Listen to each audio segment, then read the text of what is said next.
ese dolor. Dicen que soy bueno, lo que te falta para olvidar. Eretz Radio.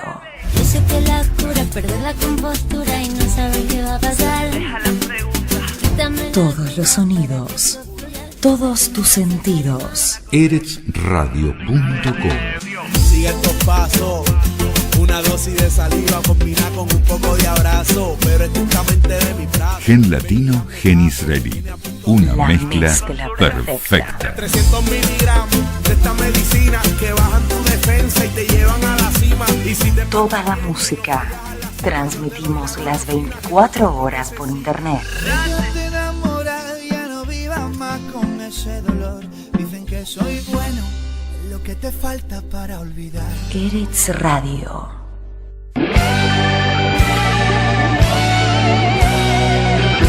Aquí comienza Cambalache. Que el mundo fue y será una porquería, ya lo sé. En el 506 y en el 2000 también. Que siempre... Un recorrido informativo de Israel y la región, con la conducción de Edgardo Kraviecki y Daniel Minujín. Qué falta de respeto, qué atropello a la razón. Cualquiera es un señor, cualquiera es un ladrón. La participación especial de Sergio Levinsky en Deportes, Alberto Messer en Economía y Fanny Mandelbaum en Mujer y Sociedad. Da lo mismo el que labura, noche y día como un buey. El que vive de los otros, que el que mata, que el que cura, o está fuera de la ley. El que vive de las minas, el que afana, que el que cura, o está... Cambalache. Hola, buen día, Edgardo. ¿Cómo te va? Buenos días, Daniel. Buenos días a todos, a todo el mundo, todo el planeta, hasta el último rincón que nos escuchan. Antes de entrar en tema, te quiero comentar, como lo hago todos los días, en el Howard Johnson en Chascomús, en la provincia de Buenos Aires, la artista plástica Bea Minujín sigue exponiendo sus obras de arte, y bueno, y todo lo recaudado por la venta de estas obras, ella decidió donarlo a los damnificados por el sismo de México. Entonces invitamos a todos nuestros oyentes de la Argentina que se acerquen a la ciudad de Chascomús, que es una muy linda ciudad, para disfrutar de sus obras, obviamente, y también si quieren despuntar el brillo, alguno que le guste la pesca como yo, que vaya a sacar un par de pejerreyes y los haga a la romana también, ¿no? Buenos pejerreyes. Bueno, ahora sí, entonces vamos al tema del día. De paz ahora a que se haga justicia. Lo que tiene que ver el tema del día y por qué elegimos hablar un poco del movimiento Paz Ahora y de los movimientos contra la ocupación es porque hoy vamos a tener de invitada a Gaby Lasky, que fue secretaria general de Paz Ahora, es concejal de Tel Aviv y estuvo como candidata a diputada en la lista de Meretz, la séptima. Entraron 5, está cerca, probablemente en las próximas elecciones sea diputada. Hoy la tenemos aquí en Cambalache. ¿Contra quiénes luchan en Israel los judíos israelíes que están en contra de la ocupación?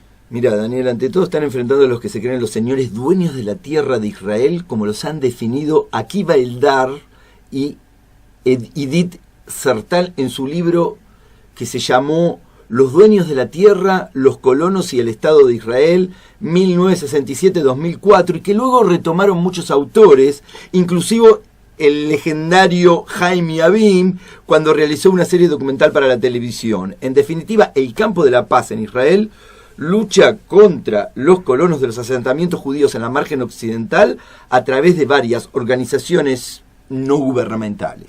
Ahora, ¿a qué se refieren en Israel cuando se habla de territorios ocupados? Cuando en Israel se habla de territorios ocupados se hace referencia a aquellos que fueron conquistados en junio de 1967 durante la Guerra de los 6 días.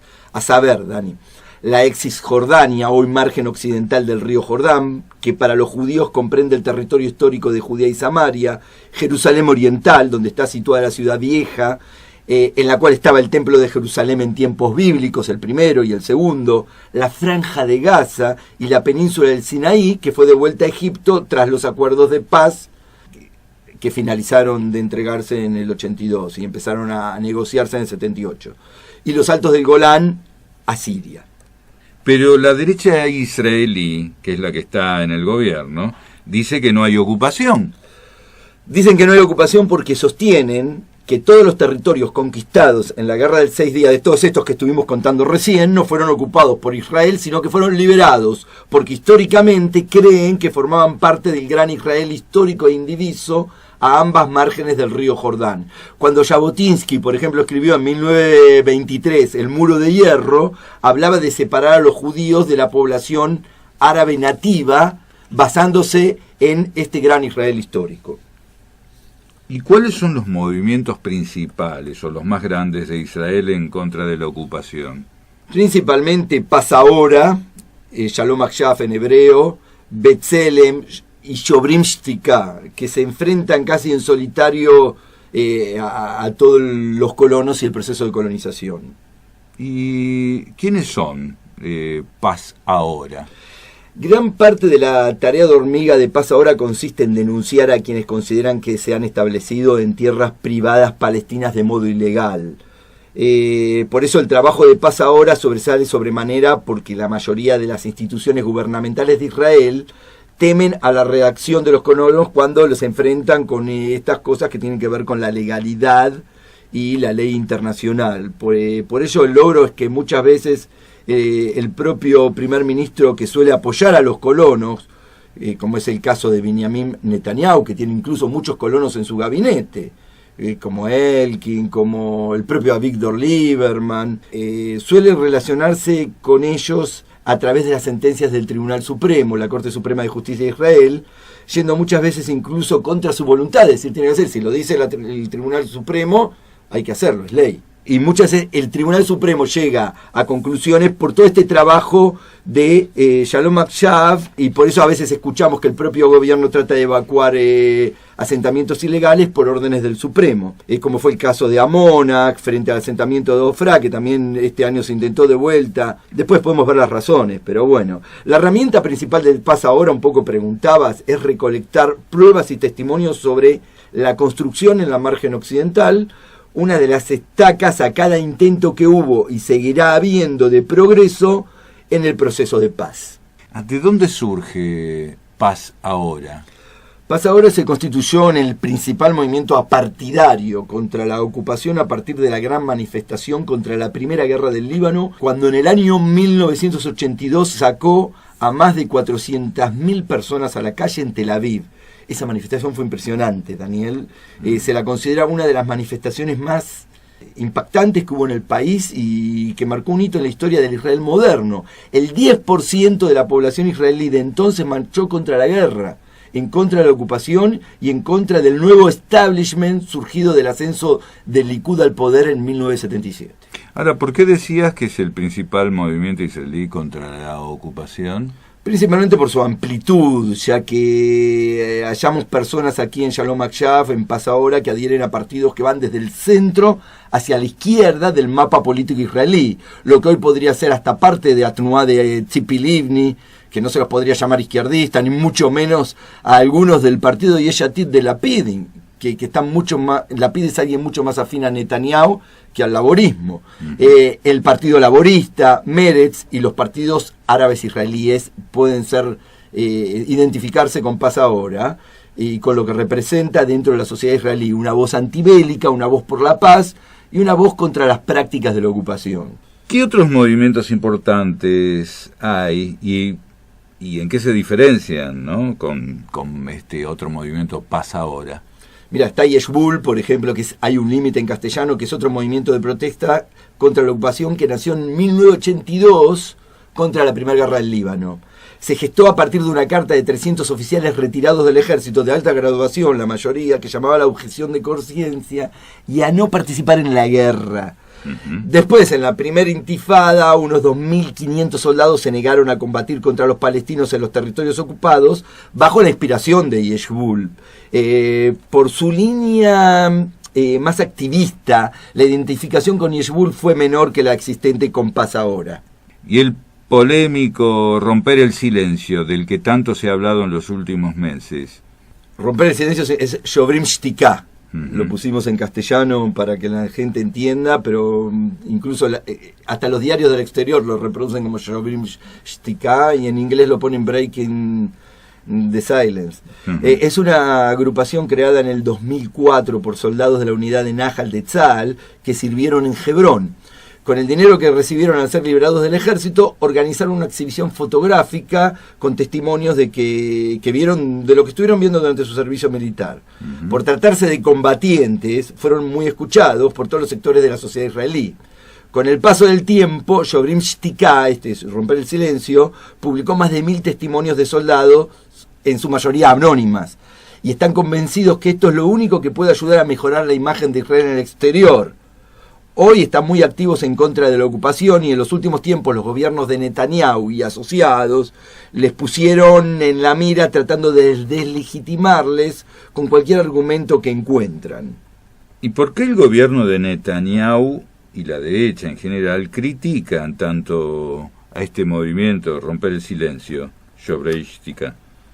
La derecha en general les critica porque dicen que su principal centro de financiación y exposición está en la Unión Europea, y más o menos los tratan de quinta columnistas. En diciembre del 2015, te cuento que Bibi, por ejemplo, le pidió a Buzz Herzog, que era el líder de la oposición en ese momento, desde la Knesset, que condenara a Shobrim Shtika por impedirle a los soldados de Tzal que puedan defender al Estado de Israel. Bush le respondió que a veces considera que se pasaron de la raya, pero evitó condenarles. Entonces ahí hay como distintas posturas contra esto. Algunos los consideran unos héroes y otros los consideran unos traidores a la patria, más o menos. Por ejemplo, Yair Lapid los tildó de organismo anti-israelí que no lucha por los derechos humanos. Incluso Bogi Alon, que era el ministro de Defensa del Likud, los trató de traidores, directamente. Estás escuchando Cambalache por eretzradio.com.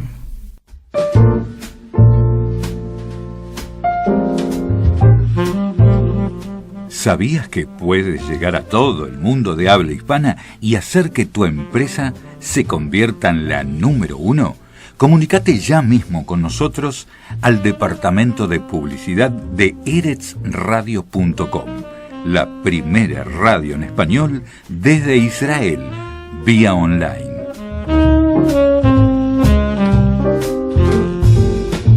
Cambalache. Estamos aquí con Gaby Lasky, abogada, activista en derechos humanos, concejal por Meretz en la municipalidad de Tel Aviv, séptima lista en los candidatos a diputados por Meretz, y que ha metido 5 diputados y por poco no ha llegado a la Knesset, pero quizás en la próxima Knesset la veamos como diputada.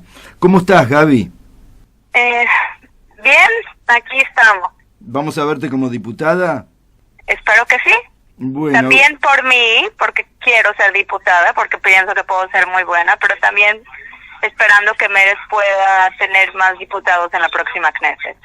Gaby nació en México, México City, ¿no? Sí, en la Ciudad de México. Ahora estás en la Comisión de la Mujer, ¿no? Y te especializaste también en temas de género.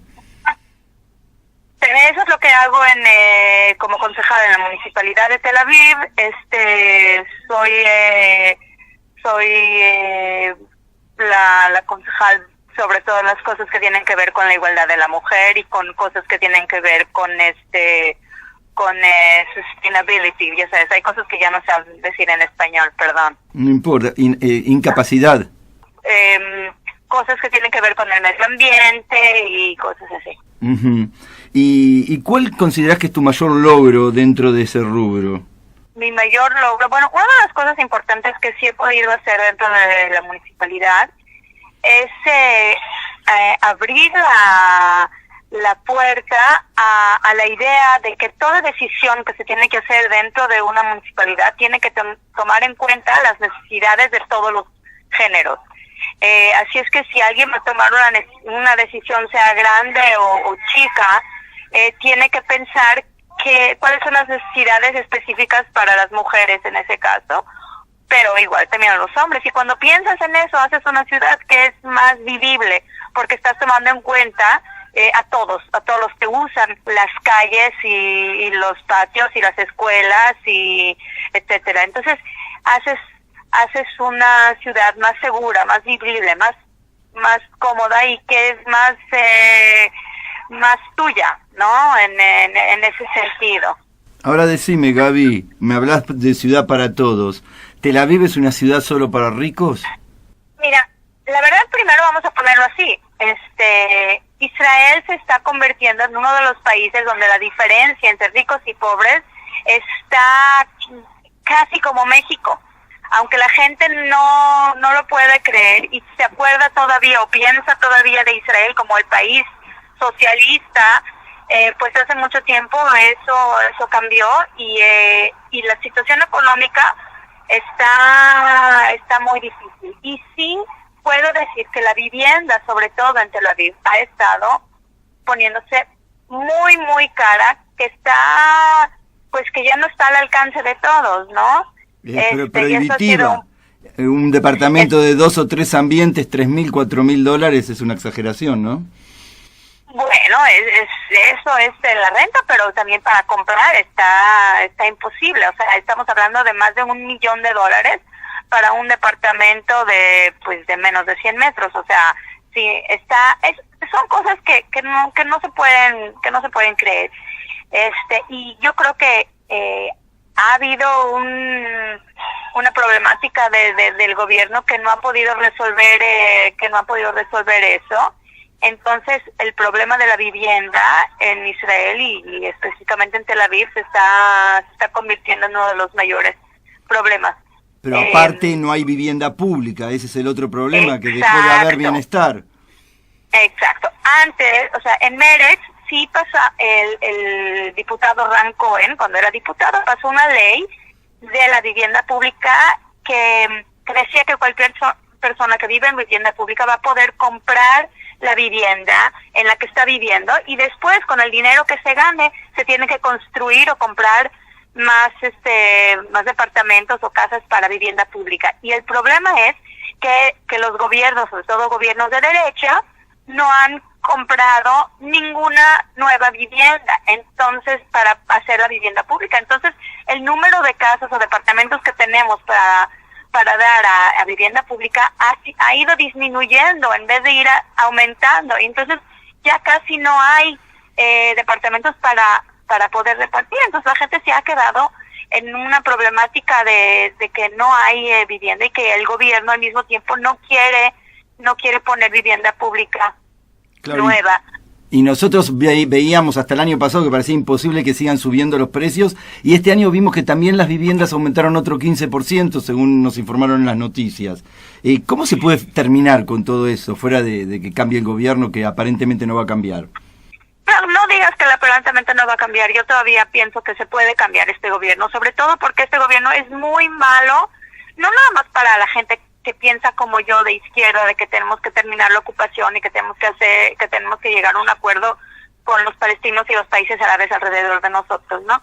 Pero también para la gente común, la media clase en Israel está cayendo y eso se tiene que ver mucho con el tipo de economía que los gobiernos de derecha han estado trayendo. Entonces, si quieres realmente cambiar la situación tanto socioeconómica como la situación de seguridad en Israel, este gobierno tiene que caer. Pero, o sea, eso es hablar así sin decir nada, pero sí hay muchas cosas que pueden o que tienen que ser totalmente cambiadas en Israel, que este gobierno pues no está tratando de hacer ninguno de esos cambios. O sea, pero sin embargo, Gaby, sin embargo, la gente lo votó este gobierno para que Israel siga siendo uno de los países más caros del mundo, para que Israel siga con estas políticas neoliberales. No es que ya hubo elecciones. ¿Sabes qué? Es cierto que la gente ha votado y pues en eso respetamos el voto, pero también tenemos, cuando vemos o buscamos la psicología del voto, podemos muy claramente hablar de que la gente ha votado también por miedo, ¿no? Antes de las elecciones, un momento antes de las elecciones, el mismo primer ministro Netanyahu empezó a salir en todos los medios diciendo a la gente, pidiendo que vengan a votar porque los árabes vienen en camiones a votar, creando una xenofobia y un miedo total, y la gente salió a votar para evitar que hayan más asientos en los de los partidos árabes en la Knesset, que es algo terrible, como ahorita se está acusando a Trump que él está dividiendo al pueblo americano. Lo que ha hecho este gobierno es totalmente dividir al pueblo de Israel,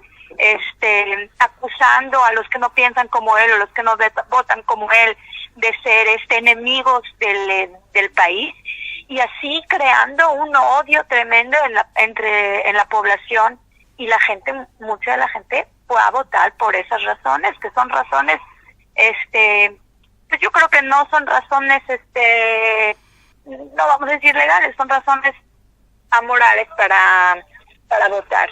Vos decías antes de Trump, del proceso de paz. Ahora Trump manda a Greenblatt ayer a Israel y Bibi dice que va a haber... ¿De qué proceso de paz nos están hablando, te parece? Mira, ¿sabes qué? No tengo la menor idea qué es lo que Trump está tratando de hacer, pero lo que sí puedo decir es que nosotros ya estamos cansados del proceso, ¿ok?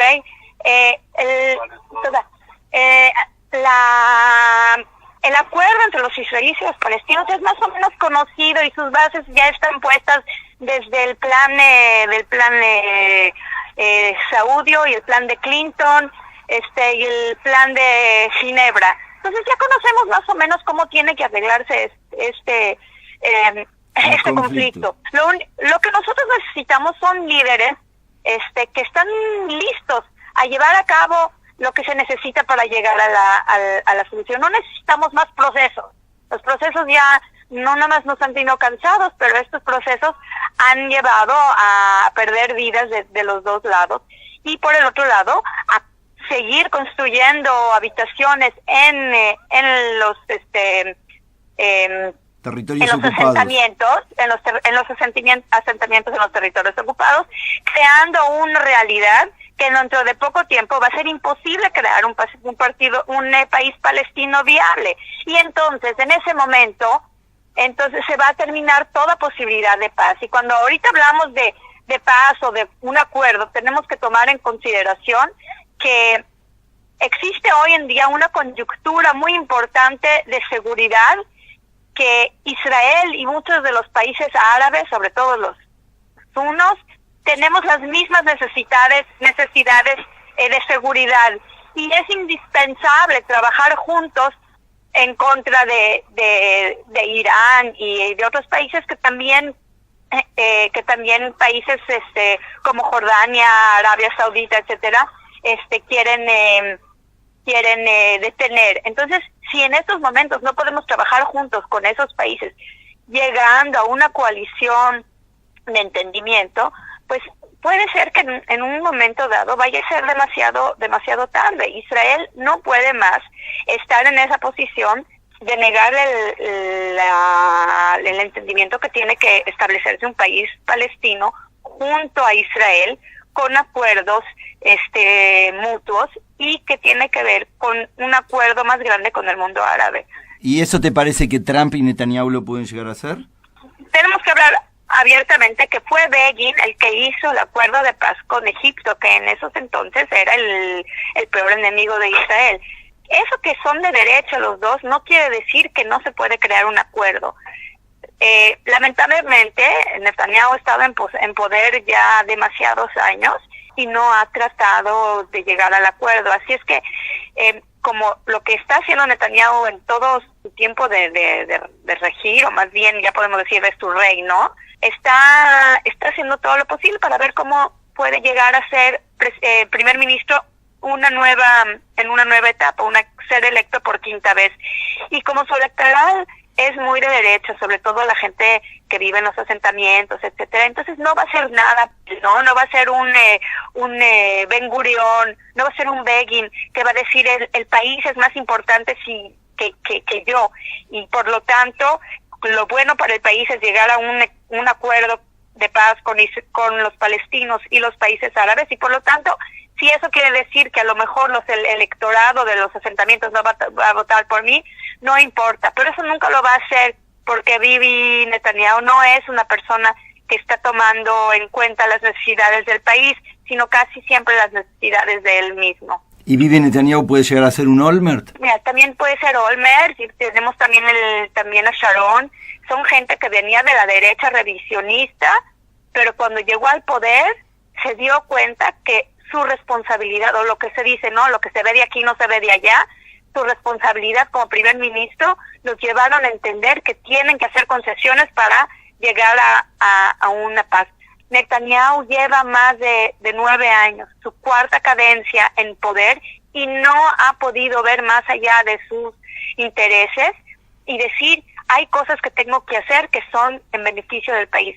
Por lo tanto, Netanyahu no es ni Olmert, ni Sharon, ni Begin. Netanyahu es una persona que está, como dije antes, está más interesado en sus necesidades que las necesidades del pueblo.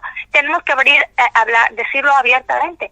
Sus días los pasa mucho en investigaciones criminales, porque está siendo investigado en varias investigaciones que todas tienen que ver con corrupción de él y de su familia, ¿no?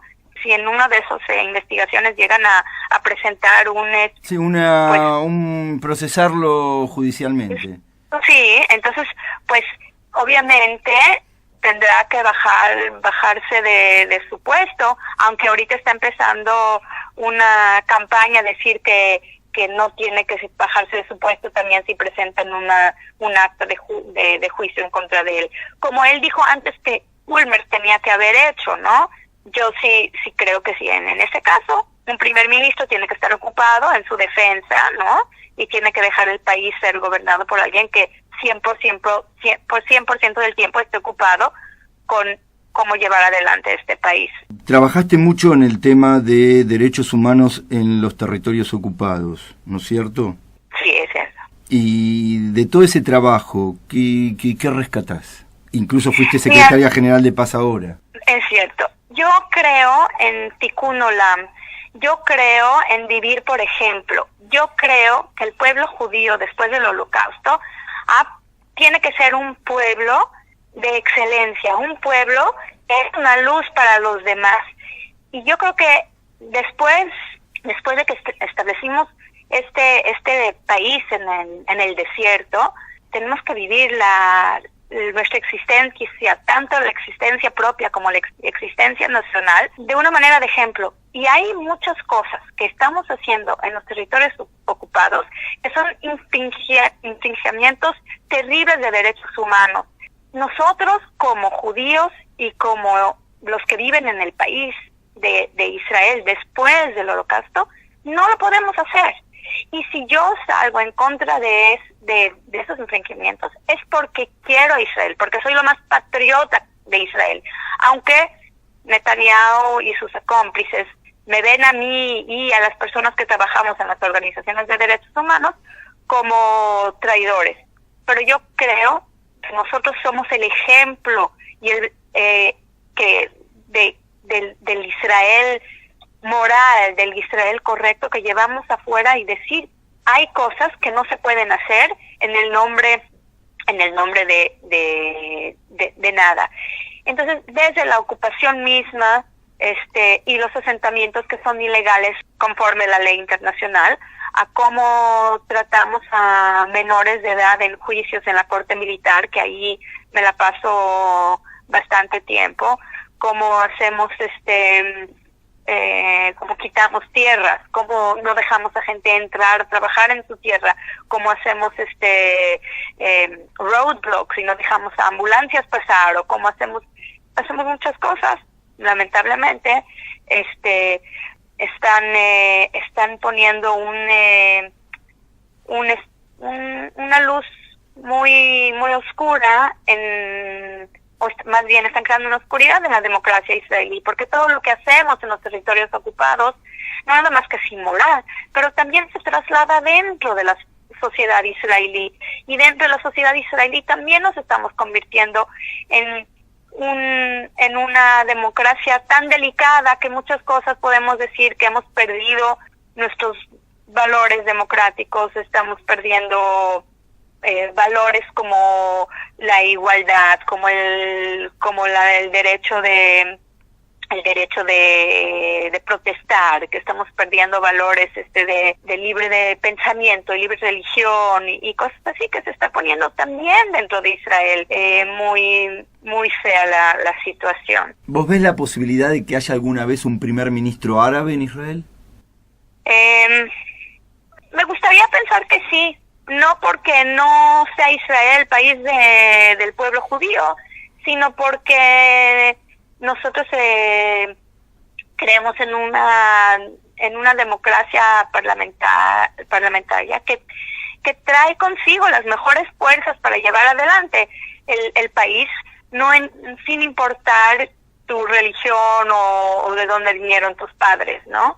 Entonces, en una idea así de verdadera democracia, pues quisiera pensar que es posible, pero no lo veo que pueda pasar en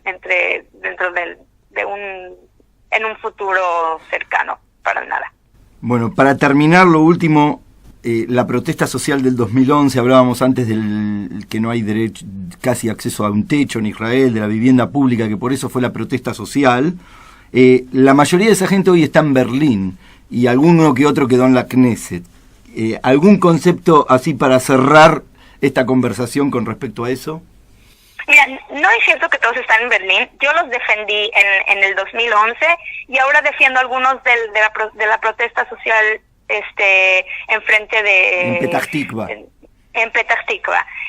Y lo que quiero decir es que tenemos un pueblo con gente muy moral, muy laboriosa, que quiere el bienestar para todos.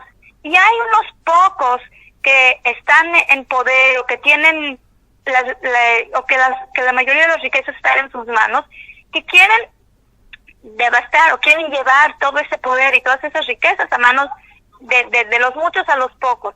Y tenemos que cambiar la pirámide de esta manera, que regresemos a los valores por los cuales fue creado el Estado de Israel, que regresemos a los valores que están abiertamente escritos en nuestra Megillat Ha'atzmaut, y cuando hagamos eso y estemos de acuerdo en que no tenemos que ser todos iguales y podemos ser diferentes, pero todos querer que este país siga adelante y sea un ejemplo para los demás, yo creo que podamos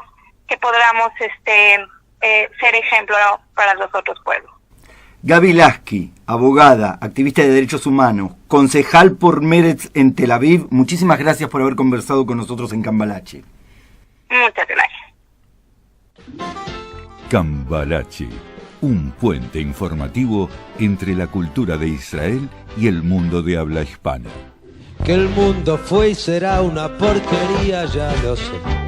En el 510 y en el 2000 también, que siempre ha habido chorros, maquiavelos y estafados, contentos y amargados, valores y doble, pero que el siglo XX es un despliegue de maldad insolente, ya no hay quien lo niegue. Vivimos revolcados en un merengue y en un mismo lodo, todos manoseados.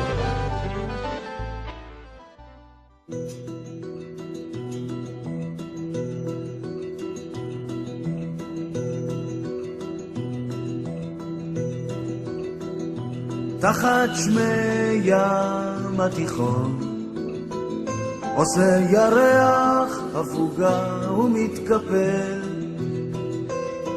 דאגות אומר לי שלי כחול, ומצייר אותך דומה או לא כן.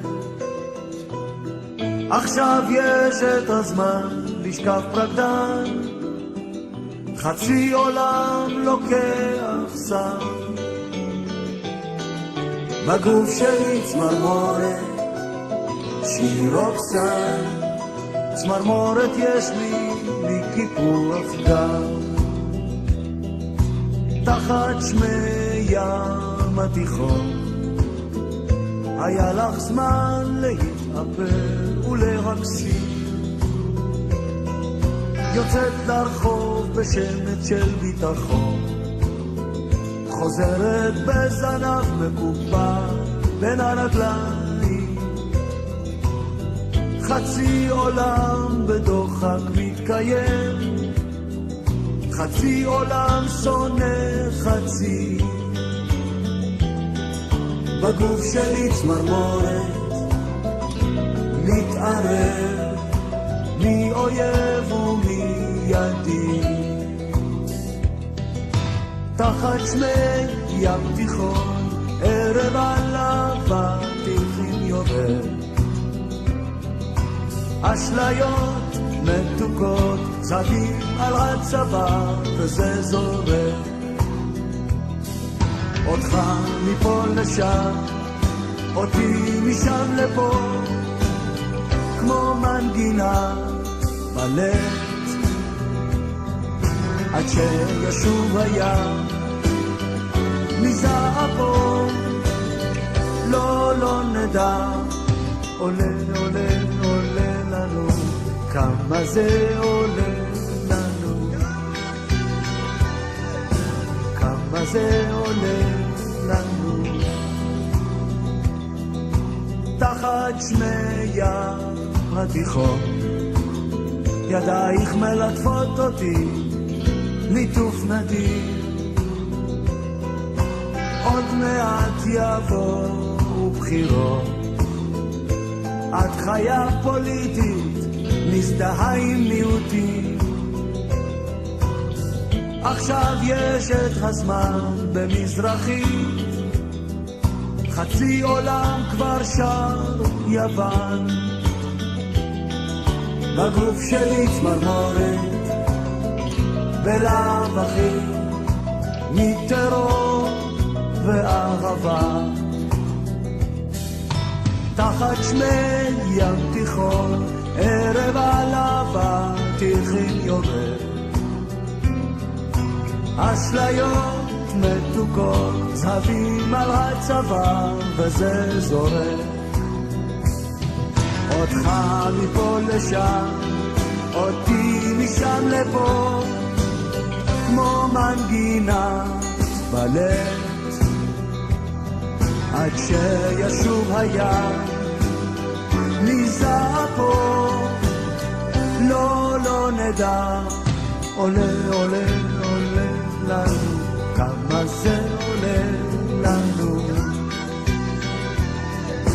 כמה זה עולה לנו, כמה זה עולה לנו.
Cambalache. Eretz Radio Noticias.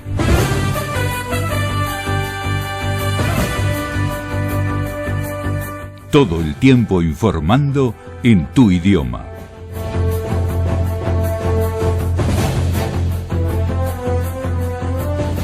Angela Merkel fue electa para un cuarto mandato en Alemania. Neonazis liderarían a la oposición.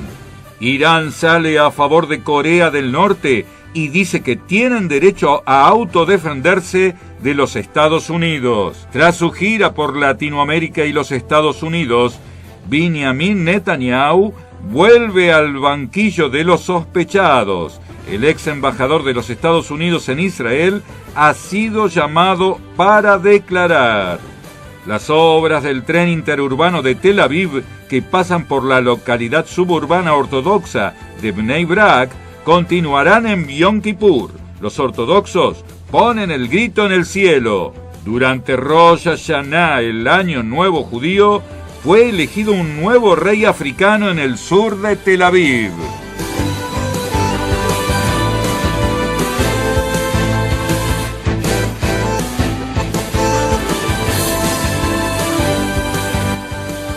Angela Merkel fue electa para un cuarto mandato en Alemania. Por primera vez desde la Segunda Guerra Mundial, un partido de extrema derecha anti-islamista y anti-inmigrantes ingresa al Parlamento y todo indica que liderará a la oposición. El discurso xenófobo de la Alternativa para Alemania, AfD, arraiga en los Länder con muchos menos refugiados. Le declararon una guerra abierta al Islam y culpan a la política de puertas abiertas del gobierno de Merkel, que permitió la entrada de más de 1 millón de refugiados, creando un supuesto aumento de la criminalidad perpetrada por musulmanes. Trump sigue con su guerra de tweets contra Kim Jong-un. Irán sale a favor de Corea del Norte y dice que tienen derecho a autodefenderse de los Estados Unidos, y que si los Estados Unidos no cumplen lo firmado por el expresidente Obama, seguirán a full con su plan nuclear. Por su parte, los ciudadanos norteamericanos salen en contra de Donald Trump, mientras Corea del Norte sigue amenazando con atacar a los norteamericanos. Y la prensa estadounidense cuenta que 2/3 de su ciudadanía están en contra de que el presidente Trump realice un ataque nuclear preventivo contra Corea del Norte, agarrándose de este pretexto de las amenazas norcoreanas. Tras su gira por Latinoamérica y los Estados Unidos, Benjamin Netanyahu vuelve al tapete. El ex embajador de los Estados Unidos en Israel, Dan Shapiro, ha sido llamado para declarar en el caso Mil, en lo que se refiere a las gestiones de Netanyahu para que el empresario israelí Amnon Milchen recibiera la renovación de su visa de trabajo, que le ha sido derogada para poder residir y trabajar en los Estados Unidos. Netanyahu les había pedido el favorcito para su amigo Milchen a cambio de mandarle cigarros cubanos y champán rosado para su esposa Sara, al ex secretario de Estado John Kerry y al entonces embajador Dan Shapiro. Las obras del tren interurbano de Tel Aviv, que pasan por la localidad suburbana ortodoxa de Bnei Brak, continuarán en Yom Kippur. Los ortodoxos ponen el grito en el cielo. Desde hace meses, la municipalidad de Bnei Brak viene pidiendo que cesen las obras en los túneles que pasan por su municipio durante los días sábados y feriados. Y ahora, a 4 días del Día del Perdón, la empresa Neta le ha enviado una misiva al asesor jurídico de la Intendencia, según la cual firmaron un acuerdo con el Estado hace mucho tiempo atrás para trabajar las 24 horas los 7 días de la semana. Durante Rosh Hashanah, el año nuevo judío, fue elegido un nuevo rey africano en el sur de Tel Aviv, que no es Yugurtu Nge, que se había ido con su tía Ganga a la caza de rinocerontes. Se trata de la tribu de los Igbo y el nuevo rey se llama Ikamba-Oshoku. Hay 25 millones de Igbos y 19 millones hablan el idioma y sus dialectos, y unos 200 en el sur de Tel Aviv, llegados desde el sur de Nigeria hace 2 décadas, y que consideran que justamente uno de los suyos es quien debió ser coronado como el rey de los Igbo, con todos los rituales y ropas típicas. ¿Por qué llegaron a Israel? Porque creen que son parte de la tribu de Gad, una de las tribus perdidas de Israel.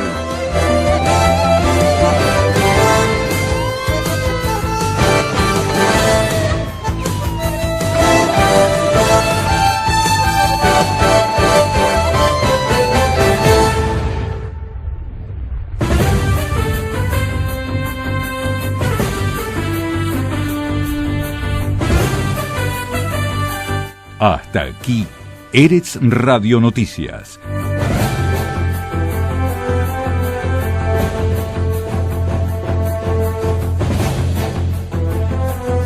Todo el tiempo informando en tu idioma.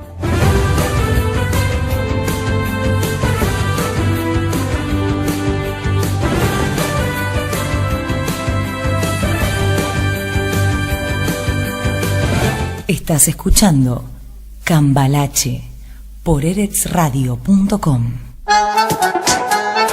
Cambalache, toda la información de la actualidad de Israel y la región. Buenos días, Johnny Niaritu en Kurdistán. Buenos días, Boker Tov, ¿cómo estáis, amigos de Cambalache? Bien, bien. Johnny Niaritu es senador por la coalición vasca Bildu y está en Kurdistán como observador internacional por España para el referéndum que se llevó a cabo ayer por la independencia de los kurdos. ¿Es así en Arbil? Así es, estoy aquí en Arbil, en la capital del Kurdistán autónomo en Irak, donde ayer pudimos ver que se celebró un referéndum con total normalidad e incluso con ambiente festivo, donde participaron millones de personas a la espera de tener los recuentos oficiales. Y ya digo, total normalidad e incluso ambiente festivo ayer en las calles del Kurdistán. Háblame de la gente, cómo está vestida, cómo festeja.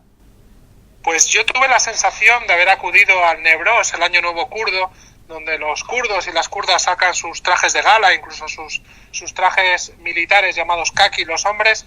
Ayer se vio una auténtica fiesta, la gente iba con banderas por las calles, incluso habréis visto imágenes de banderas de Israel en las calles del Kurdistán.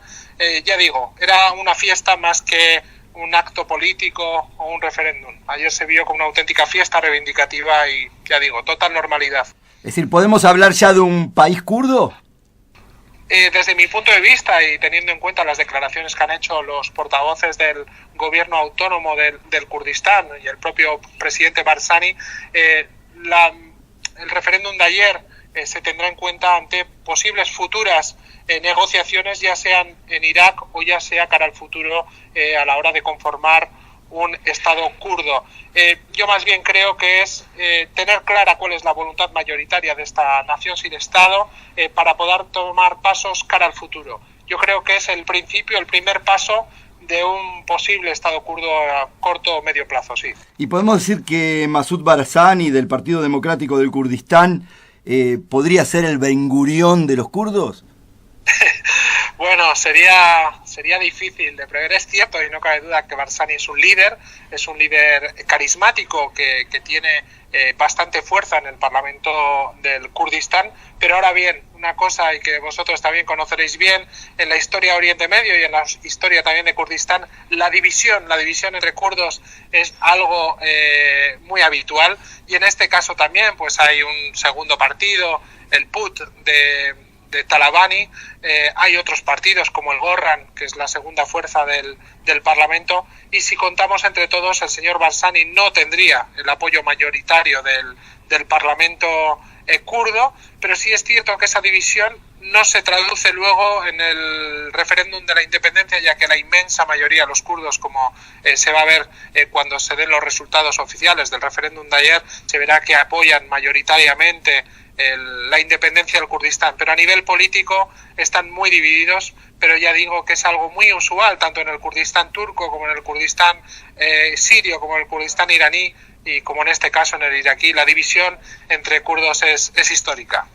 Y vos como vasco, con todo el tema del separatismo y los catalanes ahora, ¿con qué ojos miran todo esto?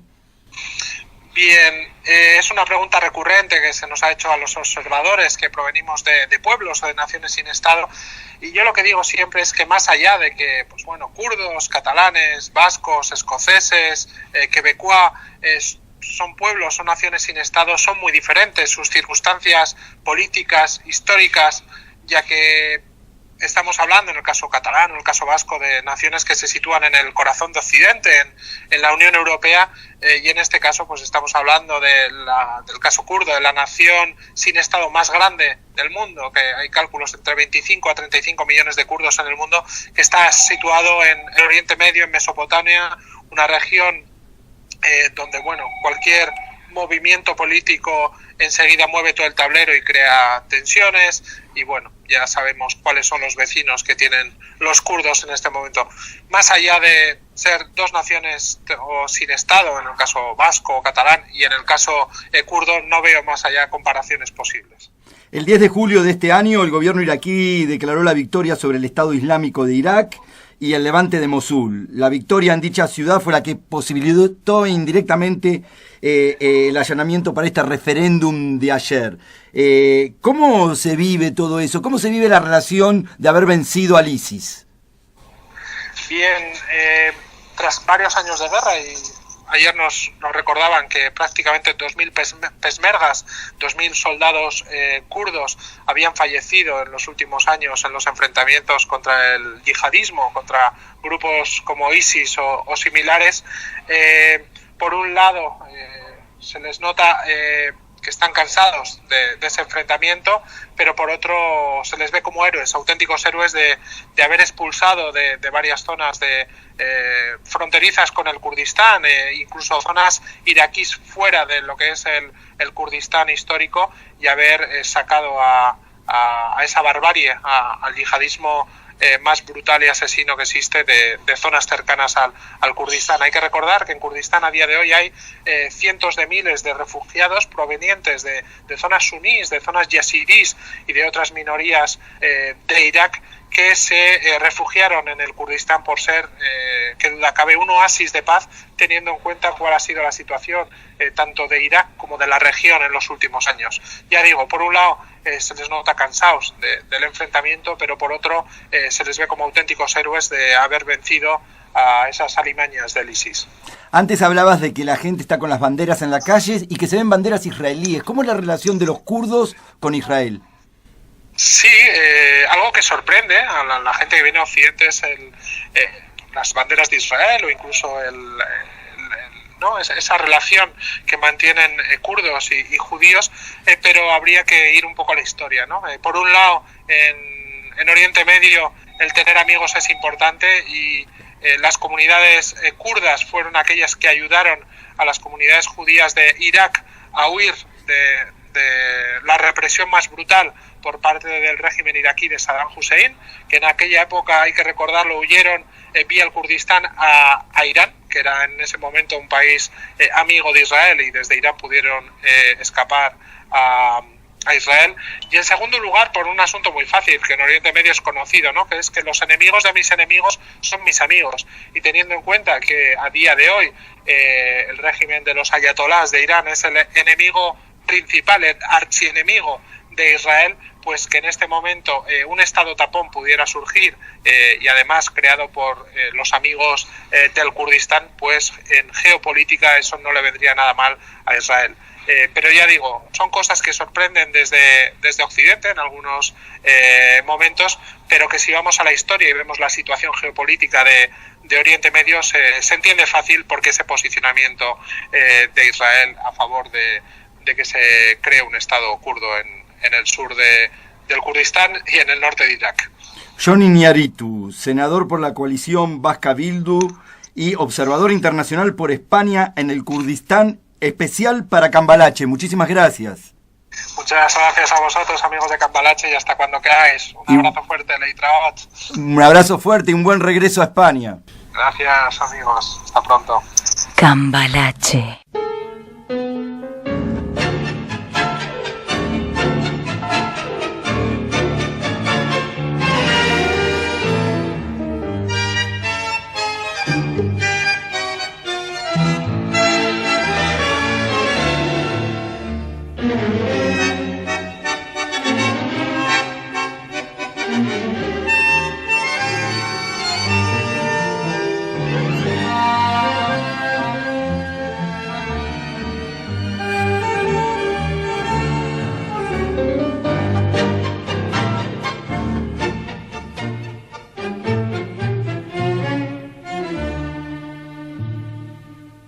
Lástima abandoneón mi corazón,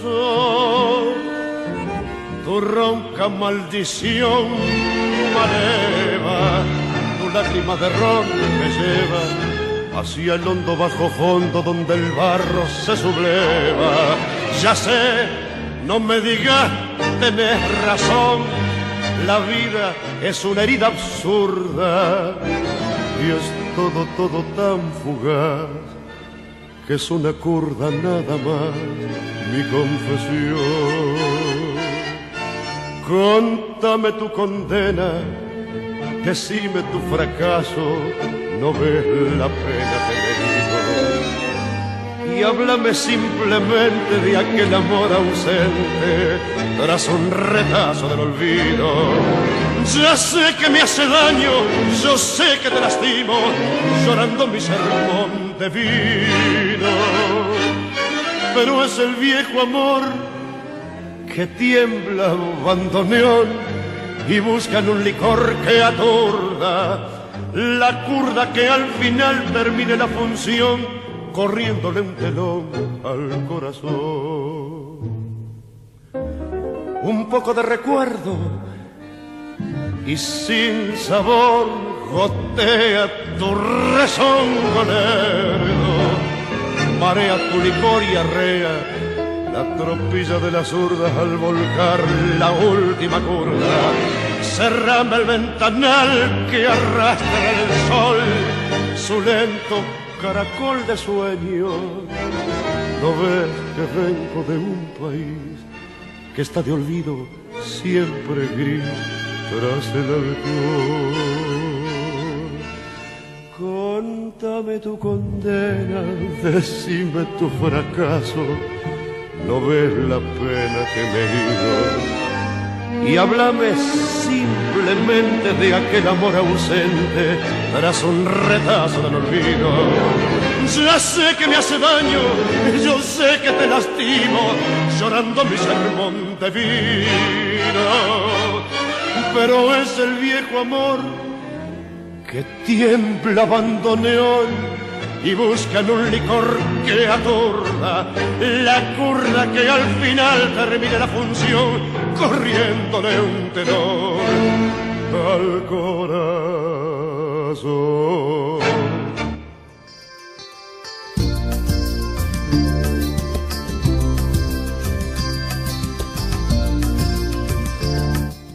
Hoy dicen los diarios. Hoy dice el periódico que ha muerto una mujer que conocí.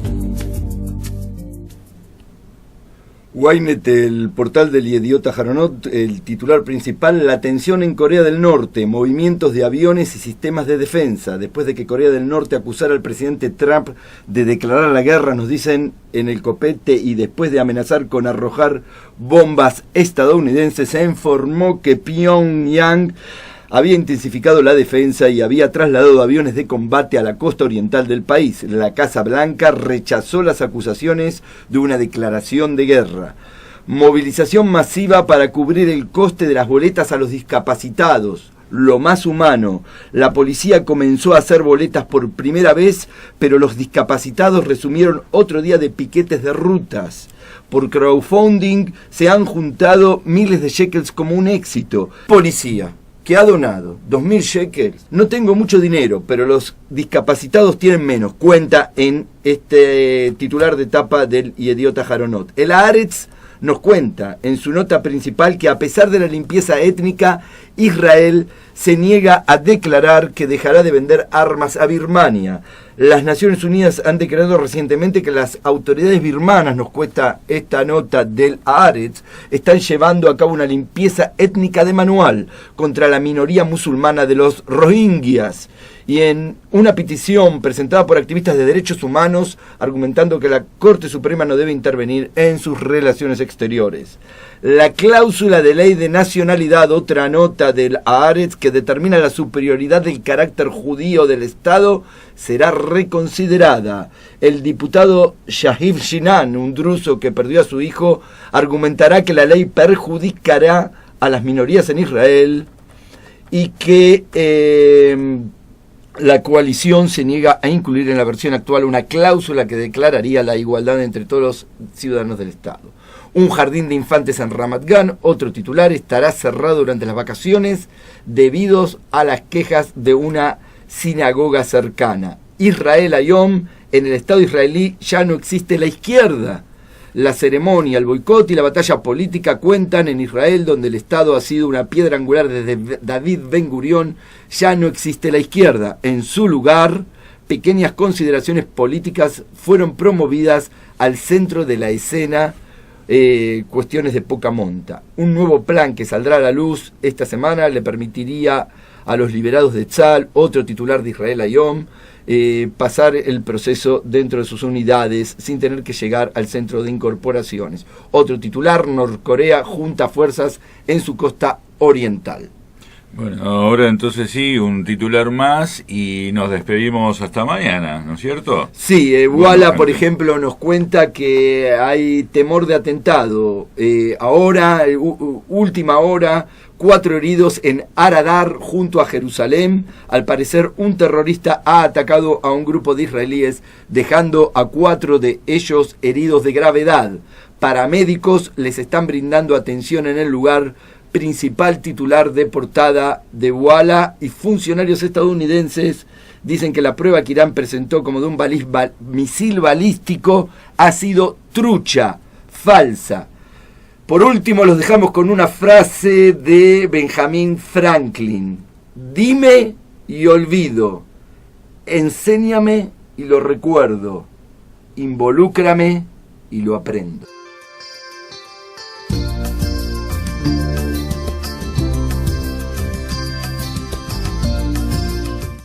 Hasta aquí fue Hoy Dicen los Diarios. Hoy dice el periódico que ha muerto una mujer que conocí, que ha perdido en su campo el Athletic y que ha amanecido nevando en París.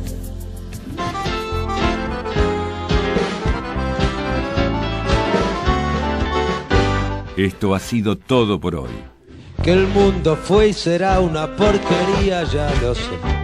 Mañana, de 7 a 8, y en el 2000 también, que siempre nos volveremos a encontrar en Cambalache por eretzradio.com. Pero que el siglo XX es un despliegue de maldad insolente, ya no hay quien lo niegue. Vivimos revolcados en un merengue y en un mismo lodo todos manoseados. Cambalache.